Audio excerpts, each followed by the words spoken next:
اللہ سے ڈرو. کون سے اللہ سے؟ جس نے تمہیں ایک جان سے پیدا کیا. بس بات اتنی ہے. خطبے میں ہم نے سمجھا کہ بات تو ہو گئی، ترجمہ پڑھ لیا، مگر جب تک اس کی گہرائی میں نہیں جائیں گے سمجھ میں نہیں آئے گی بات. پیغام کیا ہے؟ ابھی تو آیت شروع ہوئی ہے. اے انسانوں، اس اللہ سے ڈرو جس نے تمہیں ایک جان سے پیدا کیا اور پھر تمہیں جوڑے جوڑے بنایا. پہلا سبق ہے ایک جان سے پیدا کیا، مطلب اب تم میں مال کی بنیاد پر، طاقت کی بنیاد پر، دولت کی بنیاد پر، شہرت کی بنیاد پر، عہدوں کی بنیاد پر عزت اور کم زیادہ نہیں ہو سکتی. اللہ کے نزدیک تم سب برابر ہو.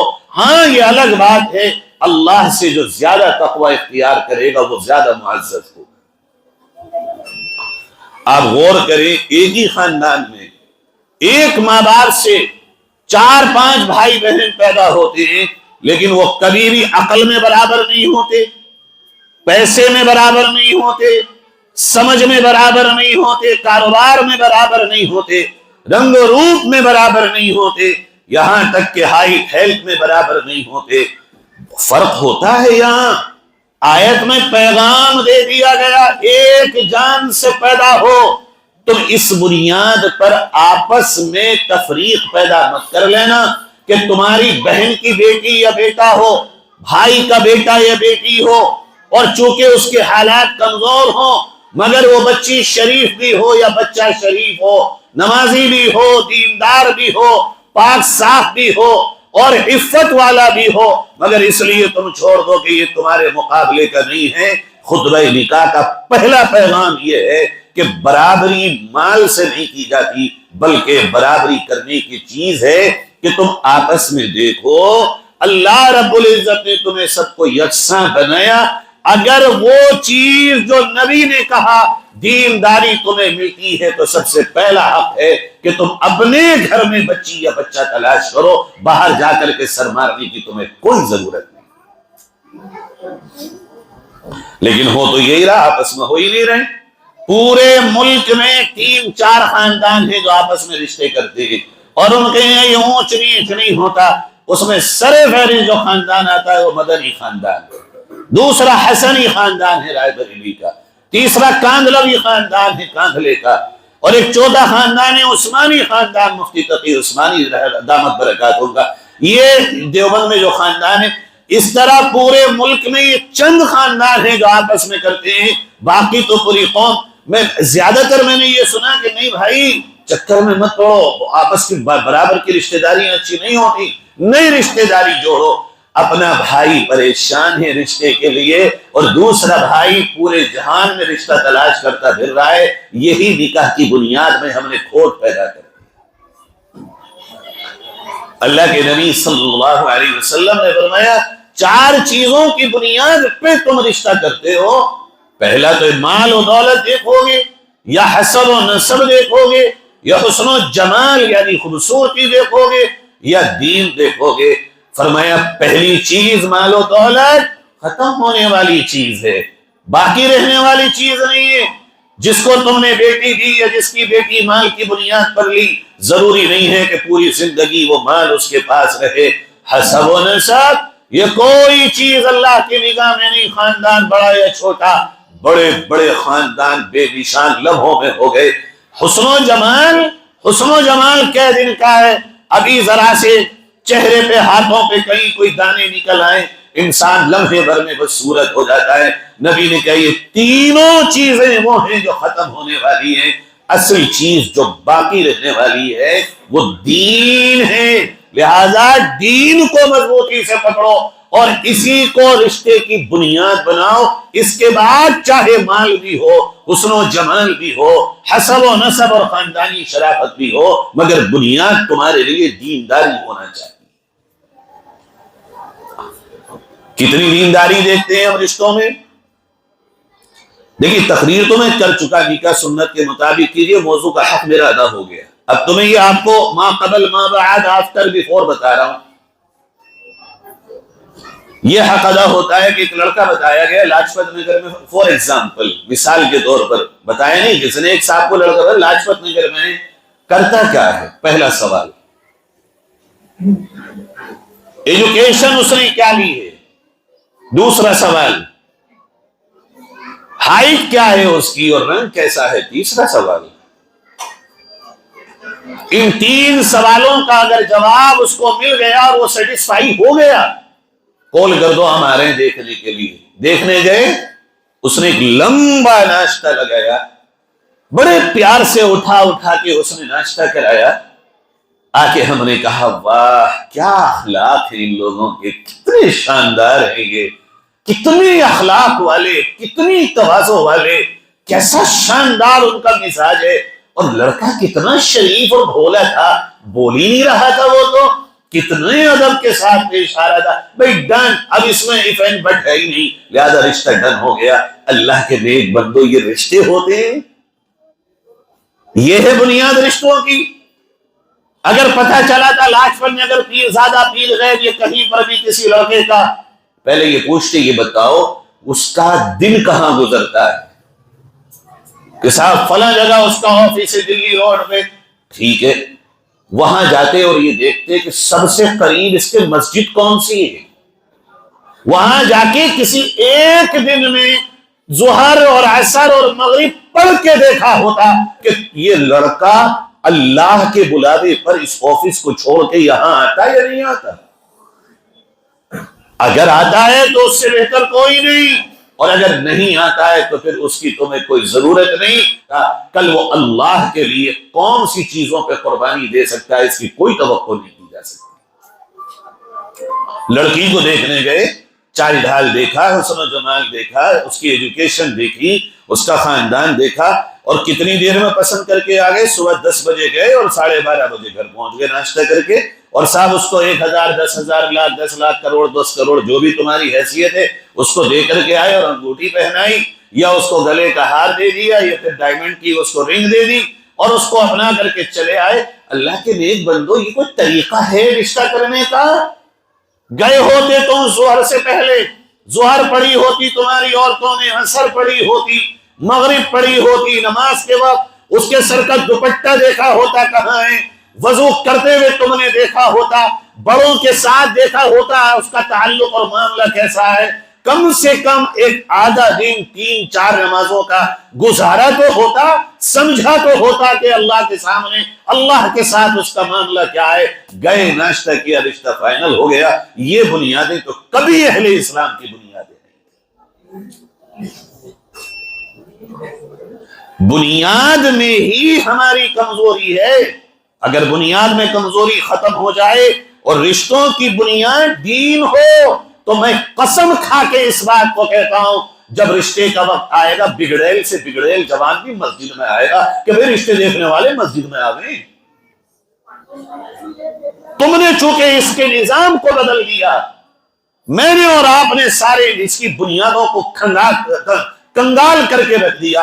اب کون جوان مسجد میں آئے گا؟ کس کو تڑپ ہوگی مسجد میں آنے کی؟ بھئی جیسا ماحول ویسا ہی رنگ بنے گا، جیسا دیش ویسا بھیس بنے گا۔ جو نظام تم چلاؤ گے شادیوں کا، وہی نظام آگے چلے گا۔ یہ تو مجھے اور آپ کو سنبھالنا ہوگا کہ ہم اول مرحلے میں اپنے بچوں اور بچیوں کے رشتے کرتے وقت ان کے دین کو دیکھیں۔ اگر وہ دیندار ہیں، آپ سے سچ کہہ رہا ہوں میں آج، شادیوں کے بعد بھی نوجوان جو اسکولنگ کیے ہوئے ہیں، کتنے جوان وہ ہیں جن کا ہاتھ پکڑ کے آپ دیکھ لو شادیوں کے بعد بھی اپنی ایکس گرل فرینڈ سے بات کر رہا ہوتا ہے، آفس میں جا کے چیٹنگ کر رہا ہے۔ کیوں؟ اس لیے کہ جس لڑکی کے باپ نے اس کو لڑکی دی، اس نے اس کے کردار کو اور دین کو دیکھا ہی نہیں۔ کتنی بہنیں وہ ہیں ہماری، شادیوں کے بعد بھی وہ لڑکوں سے باتوں میں لگی ہیں، اور پھر اس کا رزلٹ یہ آتا ہے ہر مہینے ہر شہر میں اسی کی بنیاد پہ کوئی نہ کوئی طلاق وجود میں آتی ہے اور گھر برباد ہو جاتا ہے، کیونکہ بنیاد غلط تھی، بنیاد خراب تھی۔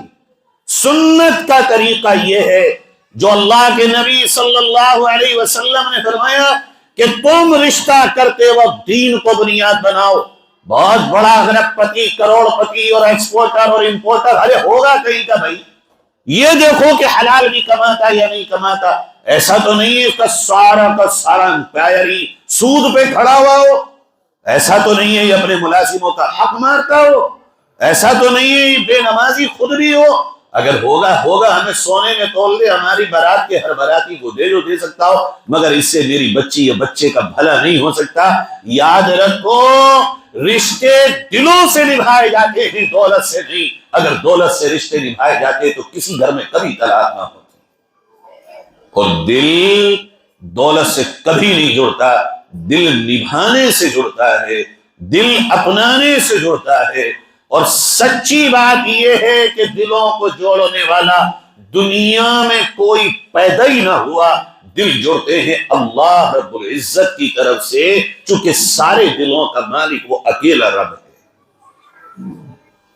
لہذا پہلی نیت تو یہ کریے انشاءاللہ، جن کے نہیں ہوئے وہ پکی کر لیں، جن کے بچے ہیں وہ بھی کر لیں، کہ رشتے کی بنیاد دین بنائیں گے، دین بنائیں گے بھائی انشاءاللہ۔ اصل تو حسن دل کا حسن ہے، اصل تو انسان کی سیرت ہے۔ سیرت کو دیکھنا ہم لوگوں نے بالکل چھوڑ دیا، مر گئی سیرت، مٹ گئی سیرت۔ انسانوں کے اندر کی کوالٹی جو تھی وہ کہاں چلی گئی رشتوں میں؟ کوالٹی کو تلاش کیجئے۔ ایک بادشاہ کے گھر میں بیٹی ہو مگر وہ عیاش ہو، خدا کی قسم کبھی کوئی لڑکی اس کے ساتھ سکون سے نہیں رہ سکتی۔ ایک فقیر کے گھر میں لڑکی ہو مگر وہ نیک ہو، پارسا ہو، حلال کما کے کھلانے والا ہو، اللہ اور اس کا رسول کا فرما بردار ہو، ملکہ بن کے تو حقیقت میں اس کے گھر میں عورت رہتی ہے۔ میں اپنی بہنوں سے بھائیوں سے کہہ رہا ہوں، اپنے رویوں کو بدلو اور اپنی نگاہوں کو صحیح رخ پہ طے کرو کہ ہمیں اپنی زندگی کو کیا لے کے چلنا ہے۔ یہ جو رشتہ ہے یہ صرف دنیا کے لیے نہیں، یہ تو رشتہ میری اور آپ کی نگاہوں کی حفاظت، شرمگاہ کی حفاظت، اور سب سے بڑھ کر بات یہ ہے کہ یہ رشتہ میرے آپ کے نبی کے فخر کا ذریعہ ہے۔ نبی نے فرمایا تھا کہ تم بہت محبت کرنے والی اور زیادہ بچوں کی ولادت کی طاقت رکھنے والی عورتوں سے شادی کرو، اس لیے کہ قیامت میں اپنی امت کے زیادہ ہونے پہ فخر کروں گا۔ اور نکاح کے بغیر تو اولاد ہو نہیں سکتی، جب نکاح کے بغیر اولاد نہیں ہوگی تو پھر ظاہر فخر کا ذریعہ نہیں بنیں گے۔ اولاد نبی کے قیامت میں فخر کا ذریعہ، اور جس کا باعث ہے نکاح۔ جب نکاح ہمارا شریعت اور نبی کے چاہت کے مطابق ہوگا تبھی تو آپ امید کر سکتے ہیں کہ نبی کے فخر کا ذریعہ ہم بن پائیں گے اور ہمارے بچے بن پائیں گے۔ اس لیے میرے بھائیوں، قرآن کی اس آیت میں پہلا پیغام ہے، اونچ نیچ ختم کر دو دولت کی بنیاد پر، خاندانوں کی بنیاد پر یہ اونچ نیچ کا جو طوفان ہے۔ بلکہ بہت سے شہروں میں کمیٹیاں بن گئیں، ایک ہی قبیلے میں، ایک ہی برادری میں مالدار یہ والے طبقے کی کمیٹی یہ ہے اور غریبوں کی کمیٹی یہ ہے۔ مالدار کے فنکشن میں غریب نہیں جائیں گے اور غریبوں کے فنکشن میں مالدار، دعوت بھی دو گے تو نہیں آئیں گے۔ حقیقت یہ ہے یہ نظام کفر ہے، نظام اسلام نہیں ہے۔ نبی کریم صلی اللہ علیہ وسلم کے یہاں یہ اونچ نیچ کا کوئی تصور ہی نہیں۔ آپ صلی اللہ علیہ وسلم کو ایک ادنا سے ادنا، غریب سے غریب صحابی سے بات کرتے تھے کہ کسی شہنشاہ سے بھی اس طرح بات نہیں کرتے۔ اتنا احترام، اتنی قدر آپ صلی اللہ علیہ وسلم کی نگاہ میں ہر ایمان والے کی تھی۔ میرے بھائیو، یہ ہے پہلی چیز کہ رشتے اپنے صحیح طریقے پر کریے، تب جا کے ہم نکاح کو بھی صحیح طریقے پر کریں۔ ہمارے یہاں رامپور میں ایک بچے نے ہمارے ساتھ آتا تھا بیانوں وغیرہ میں، اس نے ارادہ کیا کہ میں بغیر جہیز کے، بغیر بارات کے نکاح کروں گا، مسجد میں کوئی سامان نہیں لوں گا، 5 آدمی لے کے جاؤں گا اور گھر سے رخصت کر کے لڑکی کو لے آؤں گا۔ لڑکے کا باپ میرے پاس آیا اور کہا مولانا بچے کو سمجھاؤ، بڑی بے عزتی کی بات ہے، بارات کو منع کر رہا ہے وہ، کتنوں کی بارات میں ہم گئے ہیں اور ہمارا بچہ آج ہم سے منع کر رہا ہے، ہم جواب نہیں دے پائیں گے۔ میں نے کہا مجھے بڑا افسوس ہے کہ آپ اپنے بچے کی شکایت لے کے آئے ہیں، اگر آپ کے دل میں نبی کی سچی محبت ہوتی تو آپ میرے پاس آتے اور اللہ کا شکر ادا کرتے ہوئے روتے۔ ایک باپ کے لیے اس سے بڑا دل کون سا ہوگا کہ وہ بیٹا ہو کر اپنے باپ سے کہتا ہو کہ نبی کے طریقے پہ چلو۔ باپ بیٹے کی شکایت کرے گناہ کی تو بات سمجھ میں آتی ہے کہ بھئی میرا بیٹا بگڑ گیا، میرا بیٹا مان نہیں رہا، میرا بیٹا نبی کے راستے پہ نہیں چلتا، لیکن مجھے افسوس ہے کہ آپ باپ ہو کر بیٹے کے دین کی شکایت کر رہے ہو۔ خیر ان کو سمجھایا، وہ مان گئے۔ یہ مصیبت بھی عام ہے، کتنے جوان وہ ہیں جو جماعت میں، تبلیغ میں یا دین کی باتیں سن کے ارادہ کرتے ہیں کہ ہم صحیح طریقے پہ شادی کریں، مگر خاندان والے، رشتہ دار، تعلق والے اور اس کے اپنے گھر کے سرپرست اسے مجبور کرتے نہیں، تم ایسا نہیں کر سکتے۔ بڑی بدنصیبی کی بات ہے۔ پہلی چیز انشاءاللہ نکاح کے سلسلے میں دین کو ہی ترجیح دیں گے انشاءاللہ، اور ترجیح ایسے دیں گے کہ خود سے چیک بھی کریں گے رشتہ کرنے سے پہلے واقعتاً یہ دیندار ہے یا نہیں ہے۔ دوسری بات میں نے آپ سے عرض کی کہ آپ رشتہ کرتے وقت اول درجے میں اپنے خاندان میں دیکھیے، دیکھو خاندان کی برائی کھلی ہوئی اچھی ہے، جانے دوسری جگہ کیا ہو رہا ہوگا اور کیا معاملات ہوں گے اور کیا کلچر اور کیا رہن سہن ہوگا، اپنے گھر کا عیب پتہ تو ہے بچے بچی کا کہ کیا ہے، کھلی ہوئی تو ہے بات، مگر دوسرے کا تو کچھ بھی نہیں پتا ہمیں اور آپ کو کہ وہاں کیا ہے۔ اپنے کو چھوڑ کے دوسروں میں جانا بہت بڑی دانش مندی نہیں ہے۔ ہاں اگر اپنے سے زیادہ دیندار دوسرے میں مل جائے تو دوڑ کے جاؤ، پھر لگاؤ دوڑ، پھر سورج سے کام لو کہ بھئی دینداری یہاں سے زیادہ وہاں ہے، اب دین کی بنیاد پہ میں وہاں جا رہا ہوں، مال و دولت کی بنیاد پہ مجھے آپ کو نہیں جانا چاہیے۔ اللہ رب العزت نے اپنے حبیب حضرت محمد صلی اللہ علیہ وسلم سے اس کا نظام اور آگے چلوایا اور یوں فرمایا کہ دیکھو یہ جو نکاح ہے نا، نکاح کے علاوہ اس نکاح کے معاملے میں کوئی اور امر ہے ہی نہیں، کوئی اور چیز ہے ہی نہیں، ساری چیز نکاح ہے۔ اچھا خدا کے فضل و کرم سے کارڈ پہ لکھتے ہیں اور نکاح من سنتی، اوپر لکھا ہوتا ہے اور نیچے جتنے پروگرام میں لکھے ہوتے ہیں کوئی ہوتی ہے سنت ولیمے کے علاوہ؟ دعوت احباب، ریسیپشن، بارات، رسم صحرا، اوپر کیا لکھی ہے ہیڈنگ؟ النکاح من سنتی، حدیث لکھی گئی نکاح نبی کی سنت، اور اسی کے نیچے اپنے ہاتھ سے لکھ رہا ہے میرا بھائی اور اللہ کا نیک بندہ حسب صراحت پروگرام، آپ تشریف لا کر دلہا دلہن کو دعاؤں سے نوازیں، آپ کی نوازش ہوگی۔ پہلے لکھتا رسم صحرا، روانگی بارات، نکاح، اس کے بعد لکھے گا دعوت احباب، پھر ریسیپشن، پھر یہ، پھر ہلدی، پھر اپٹن، پھر فلاں، پھر فلاں، پھر فلاں، اوپر کہہ رہا سنت اور نیچے خود بخود اس کے خلاف ہے نا؟ بڑی عجیب بات۔ اور لکھت میں، بھئی لکھت کی بات تو بڑی مضبوط ہوتی ہے، ساری چیز لکھت میں، اچھا نیچے کے بجائے اوپر لگا رہا ہے چھوٹی سی پرچی، ایک چھوٹی سی پرچی کارڈ کے ساتھ لگ رہی ہے، اسٹیمپ ہوتی ہے، اس کو تھوڑا سا اور ایڈوانس کر دیا کہ ہم برابر میں رکھیں گے، کہیں گے یہ سنت ہے مگر اسی کے برابر میں دوسرا کام بھی لگا دیا۔ بھائی میرے، یا تو سنت سنت ہے، سنت کے علاوہ دوسرا کوئی کام اس کے مقابلے میں لاؤ گے تو وہ بربادی کا سبب ہے۔ سوال یہ پیدا ہوتا ہے میرا مال، میری دولت، میرا سرمایہ میں جیسے چاہوں استعمال کروں، کون ہوتا ہے یہ مولوی اور مفتی مجھ سے کہنے والا کہ تم ایسے کرو ویسے کرو؟ سن لو، تیرا مال نہیں، تو بھی اپنا نہیں، تو بھی رب کا پیدا کیا ہوا بندہ، اسی کی طرف تجھے جانا ہے۔ یہ خناس کہاں سے آ گیا کہ تیرا مال ہے؟ تو خود اپنا نہیں، اپنی جان کا تو خود مالک نہیں، تو اپنے مال کا کہاں سے مالک ہوا؟ جو تیرا مالک ہے وہ تیرے مال کا بھی مالک ہے، اور اللہ نے نظام بنا دیا تو بھی اپنی زندگی کو میرے مطابق لے کے چل، اور اپنے مال کو کما اور خرچ بھی میری مرضی کے مطابق، تیری مرضی کوئی مرضی نہیں۔ اس لیے میرے بھائیوں، چاہے امیر ہوں چاہے غریب ہوں، نہ تو نکاح سے پہلے اور نہ نکاح کے بعد کسی بھی پروگرام کی شرعی اجازت نہیں ہے، خواہ وہ ہمارا دل کتنا ہی کیوں نہ چاہے۔ میں آپ سے بالکل درد دل کے ساتھ کہتا ہوں، مسلمانوں میں شہر ہوں، قصبے ہوں، گاؤں ہوں، آپ میری بات کی تصدیق ڈور ٹو ڈور جا کے کر لیجئے، 90% مسلمان اگر قرضدار ہے تو صرف شادیوں کی وجہ سے، گھر بینکوں میں گروی رکھے شادیوں کی وجہ سے، لوگوں کی زمینیں بینکوں میں گروی رکھی ہے شادیوں کی وجہ سے، لوگوں کی اپنے زیور گروی رکھے ہیں بنیوں کے یہاں شادیوں کی وجہ سے۔ اللہ اکبر. پھر کہو کہ نعوذ باللہ اسلام ظلم کا مذہب ہے، یہ کہو. پھر یہ مت کہو امن و عاشقی اور عدل و انصاف کا مذہب ہے، چونکہ عدل و انصاف کسی کو اس طرح مجبور نہیں کر سکتا. یا تو کہو کہ اسلام عدل و انصاف کا مذہب ہے، ہم غلط ہیں، تو پھر اپنی غلطی کو سدھارنا چاہیے.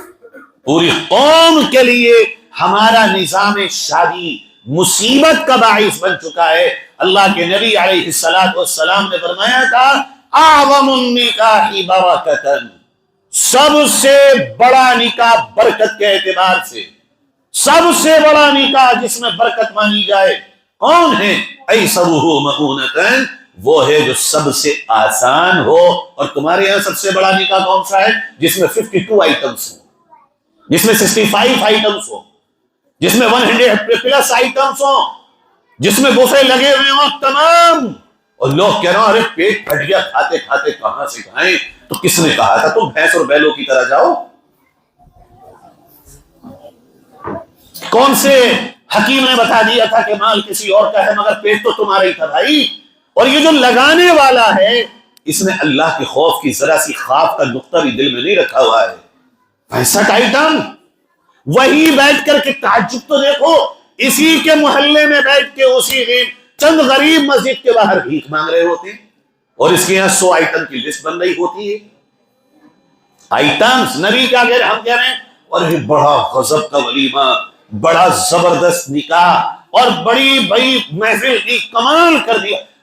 اس سے زیادہ غضب کی بات یہ ہے جو یہ کام کر رہا ہوتا ہے اسی کے منہ پہ کہ ماشاءاللہ اللہ تم پہ رحم کرے، کہتے بھی چاہتے ہیں ماشاءاللہ کیا شاندار نظام تھا صاحب، ہر چیز یونک تھی، 1 نمبر تھی، جینون تھی، پورا ہر کام برانڈڈ تھا. آپ کے ساتھ کیا ٹکا بنایا، کیا فرائی بنائی، کیا جلیبی پہ ملائی ڈالی، کیا غضب کا کھانا تھا صاحب. اس سے کوئی ایک مولوی سمیت مجھ سمیت آپ میں سے کوئی یہ نہیں ہوتا کہ یہ تو نے اللہ کے حکم کی خلاف ورزی کی ہے.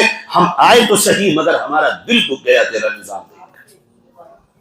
ویسے نبی کے ماننے والے سب ہیں اور سب کی یہ امیدیں ہیں کہ اللہ کوئی فرشتہ بھیج دے آسمان سے اور وہ آئے اور آ کر کے جلدی سے ان سب کو ہٹا دے اور اپنے آپ حکومت سنبھال کے کسی احمد عبداللہ یا فلاں کو وزیر اعظم بنا دے، پھر ہمیں چھوٹ مل جائے ساری. امیدیں یہی تو ہیں. بھئی پابندی تو اسلام میں سب سے پہلے ہے جو آج اس سے زیادہ ہوگی. سچی بات ہے اسلامی حکومت اگر قائم بھی ہو جائے نا تو بڑی تعداد میں جتنے اب مرتد ہو رہے ہیں اس سے زیادہ اس وقت ہو جائیں گے. اگر پابندیاں آج برداشت نہیں کر سکتے تو اس وقت کیسے برداشت ہو جائیں گی؟ اتنے پیسوں میں جتنی شادی کسی گھر میں آج تک ہو چکی ہے، میں آپ سے بہت اوپنلی کہہ رہا ہوں، اگر آپ 50 لاکھ روپے کی شادی کر رہے ہیں آپ صرف 20,000 روپے میں شادی کر سکتے ہیں. 1 لاکھ روپے 1.25 لاکھ روپے مہر فاطمی باندھ سکتے ہیں. اس کے علاوہ واقعی اگر آپ کے پاس ہے آپ ایک ریڑھی چلانے والے بچے کو اٹھائیے اور اسے MBBS کرا دیجیے، خدا کی قسم ایک گھر سے آپ غربت ختم کرنے کا باعث بن سکتے ہیں. قوم کو دینے کے باعث مت بنو کہ یہ مت سوچو کہ قوم زیادہ سے زیادہ تمہارے گھر پہ مانگنے آئے. یہ طبیعت میں کیوں پیدا نہیں ہو رہی بات کہ قوم کے اندر سے غربت کیسے ختم ہو، یہ اپنے پیروں پہ کیسے کھڑے ہو. جو لائن میرے یہاں رمضان میں لگتی ہے یہ لائن ختم کیسے ہو اور کل یہ بھی میری طرح دینے والے کیسے بنے، اس کی فکریں ہمارے دماغوں سے ختم ہوتی جا رہی. قوم کو بھیکاری بنانے پہ ہم لگے ہوئے ہیں. نتیجہ یہ ہو رہا ہے کہ کیٹیگریز بنتی جا رہی. بات بہت لمبی ہو جائے گی، میں بات کو سمیٹتا ہوں اور مختصر کرتا ہوں. اللہ کے نبی صلی اللہ علیہ وسلم فرما رہے ہیں نکاح سب سے برکت والا وہ ہے جو سب سے آسان. اس کا کیا مفہوم ہے، کیا ڈیفینیشن ہے اس کی، کیا اس کی تفصیل ہو سکتی ہے؟ بہت آسان سے جملوں میں آپ سے عرض کر دوں. آسان نکاح ایسے مان لو کہ تمہارے خاندان میں جو سب سے کمزور ہو پیسے کے اعتبار سے، جس طرح وہ 1 روپیہ بھی قرضہ لیے بغیر اور ڈیلی ایکسپینسز میں 1 روپے کی کمی کیے بغیر اپنے بچے یا بچی کا نکاح کر سکتا ہے، وہ ہے آسان نکاح. نہ تو قرض لینا پڑے، نہ ڈیلی ایکسپینسز میں اسے کوئی 1 روپے کی کمی کرنا پڑے. جس طرح وہ نکاح کر سکتا ہے سب اس طرح نکاح کر لیں. آپ سوچ کے دیکھیے ہمارے بھائی بہن، ہمارے خالہ زادے، ماموں زادے، پھوپھی زادے، چچا زادے، تایا زادے، ہمارے پڑوسی سبھی ہیں نا. جب ہمارے گھر میں 52 50 100 150 آئٹم ہوتے تو ہماری وہ بہن جس کا شوہر ہماری کارخانے میں منشی ہے، وہ ہمارا بھائی جو ہمارے کسی جاننے والے کے یہاں کام مزدوری کر رہا ہے، یا ہماری وہ پھوپھی، وہ ماموں، وہ چاچا، وہ تایا، وہ خاندانی، وہ پڑوسی، وہ رشتہ دار، یا میری ماں یا میرے باپ کا عزیز دار، تعلق دار، ریلیشن میں کہیں پر کوئی اور مزدوری کر رہا ہے، جب وہ میری آپ کی شادی سے اپنے گھر واپس جائے گا اور اپنی جوان بچیوں کو دیکھے گا تو اس کے دل پہ کون سی تلوار چلے گی؟ کبھی سوچا ہے میں نے آپ نے؟ ہم اور آپ اپنے بھائیوں کے لیے ظالم نہ بنیں، آسانی کا باعث بنیں۔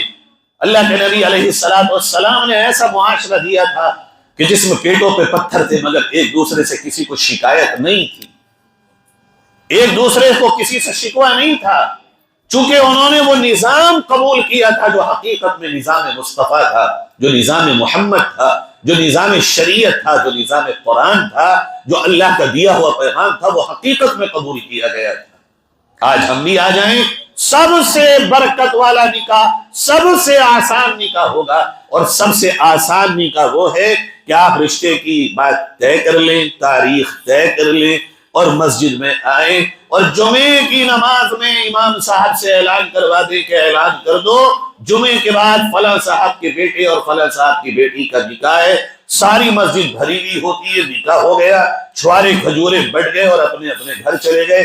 مولانا ارشد مدنی صاحب کے کئی بچے پوتے پوتیوں کا نکاح ہم نے اپنے طالب علمی کے دور میں اسی طرح ہوتے ہوئے دیکھا، پتہ ہی نہیں ہوتا تھا کہ آج نکاح ہے۔ ظہر کی نماز میں حضرت نے اعلان فرمایا آج میرے پوتی یا پوتے کا نکاح ہے، درخواست ہے آپ لوگوں سے ذرا تھوڑی دیر کے لیے بیٹھ جائیے۔ مولانا نے نکاح پڑھا، چھوارے بکھیرے نکاح ہوا، بات ختم، پتہ ہی نہ چلا کہاں ہے۔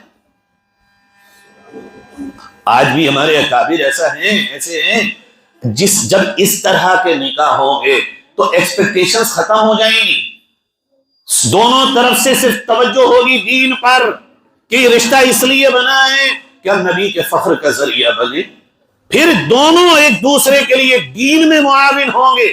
اگر تم دنیا کی بنیاد پہ نکاح کر کے لے بھی آؤ گے، جب گھر سے باہر جاؤ گے کہاں جا رہے ہو؟ یہاں جا رہا ہوں، کیا کرو گے، کب آؤ گے، یہ لانا وہ لانا، ایک یہ کلاس ہوگا۔ اور جب بنیاد دین ہوگی گھر سے نکلو گے سجدے میں سر ہوگا، اللہ میرے سرتاج کو خیریت سے لانا، یہ میری عزت و آبرو ہے، حادثے سے حفاظت فرمانا۔ ایسی عورت ہاتھ اٹھا کے رب کو پکار کرتی ہے۔ گھر میں آؤ گے خالی ہاتھ بھی، وہ عورت ہنس کے استقبال کرتی ہے۔ نبی نے فرمایا جو عورت اپنے شوہر کا ہنس کے استقبال کر لے اللہ تعالیٰ اس کے سارے گناہوں کو معاف فرما دیتا ہے۔ آج استقبال ہو رہے ہیں، تم پہنچے تو چل گیا تھا وہ، آپ گئے آپ بھی یہاں کو بیٹھ گئے، ختم بات۔ یہ ہے زندگی میری اور آپ کی۔ پوچھا ہی نہیں بیگم نماز پڑھ لی کیا، بچوں نے پریشان تو نہیں کیا تھا، میں بچوں کو پکڑ لوں آپ نماز پڑھ لیں، ہے ہی نہیں سوال، ختم ہے زندگی بالکل۔ ہماری زندگی میں اور ان لوگوں کی زندگی میں جن میں اللہ کا کوئی پیغام نہیں، فرق ہی نہیں رہ گیا۔ اپنے گھروں میں نہ کوئی ایسا نظام ہے جو بچے نبی کا دین سیکھ سکیں شادی کے بعد، چونکہ ہماری پوری زندگی اس طرح ہو گئی کہ ہمارے بچے جو آ رہے ہیں اوپر کو، اور جیسے جیسے ان کی زندگی میں اللہ رب العزت برکتیں پیدا فرما رہا ہے ویسے ویسے یہ ہمارے دین سے دور ہوتے چلے جا رہے ہیں۔ وجہ صرف اور صرف ہماری بنیاد کی کمزوری ہے اور کچھ نہیں۔ فرمایا اللہ کے نبی نے برکت، بس اس پر ہی میں بات کو ختم کر دوں گا، چند ایسے پیغام دے کر جو جملوں میں ہیں۔ برکت، جو لفظ برکت، اس پر ذرا توجہ دیجیے گا۔ ہر آدمی کو ضرورت ہے برکت کی، ویسے ایک جملہ یاد آ گیا، ہم مولویوں سے جو تعلق قائم ہوا ہے آپ کا اور پوری امت کا عجیب و غریب تعلق ہے، سب برکت کی دعائی کرانے آتے ہیں، کوئی مسئلے پوچھنے نہیں آتا اپنی اس زندگی میں جو کرنٹ لائی تھے۔ مراد آباد میں تو پھر بھی ماحول ہے الحمدللہ، شاہی مدرسہ ہے، حیات العلوم ہے، جامع الہدیٰ ہے، زکریا، بہت سے ادارے ہیں۔ آپ ان خوش نصیب لوگوں میں سے ہیں اس پورے اتر پردیش کے شہروں میں سے کہ جہاں بڑے بڑے مفتیان اور علماء مساجد میں امام ہیں۔ جب یہ لوگ باہر جاتے ہیں تو ان کی قدر کا آپ اندازہ نہیں لگا سکتے۔ میں سچ کہتا ہوں، آپ سے فخر ہوتا ہے کبھی کبھی مراد آباد شہر والوں میں، مجھے واللہ میں کہہ رہا ہوں قسم کھا کر کہ مجھے فخر ہوتا ہے اور میں اللہ سے دعا کرتا ہوں اللہ اس قوم کی ناقدری کی وجہ سے مراد آباد شہر کو علماء سے محروم مت کرنا۔ ایسا انعام ہے مساجد میں امامت پہ ان علماء کا ہونا اور ان مستند معتبر مفتیان اور علماء کا آپ کے بیچ ہونا ایسا ہے جیسے کسی عمارت کے بیچ میں کوئی پلر پوری عمارت کو روکے ہوئے، کوئی فتنہ داخل نہیں ہو پاتا آپ کے یہاں۔ لیکن پھر بھی بہت سی کمزوریاں ہیں جنہیں ہمیں اور آپ کو دور کرنے کی ضرورت ہے۔ لفظ برکت، برکت کیا چیز ہے؟ برکت کسی مولوی کی چھڑی میں ہو سکتی ہے، کسی کی زبان میں آ سکتی ہے؟ برکت کا چھوٹا سا مفہوم سمجھیے، ایک آدمی 1,00,000 روپے کماتا ہے اور 1,10,000 کا اس کا ماہانہ خرچہ ہے، یہ برکت ہے یا برکت سے خالی ہے؟ کماتا تو 1,00,000 لیکن خرچہ ہے 1,10,000، 10,000 کا ہر مہینے اسے مقروض ہونا ہے یا لانا ہے مانگ کر۔ ایک آدمی 12,000 روپے کماتا ہے اور 11,000 روپے کا خرچہ ہے، 1,000 روپے مہینے کے بچاتا ہے، برکت والا کون ہے؟ 12,000 والا، 1,00,000 والا نہیں۔ یہ 1,00,000 دنیا ہے، ہمیں دنیا کی چکچون میں برکت نظر آتی ہے، زیادہ زیادہ زیادہ زیادہ زیادہ میں برکت نہیں ہوتی۔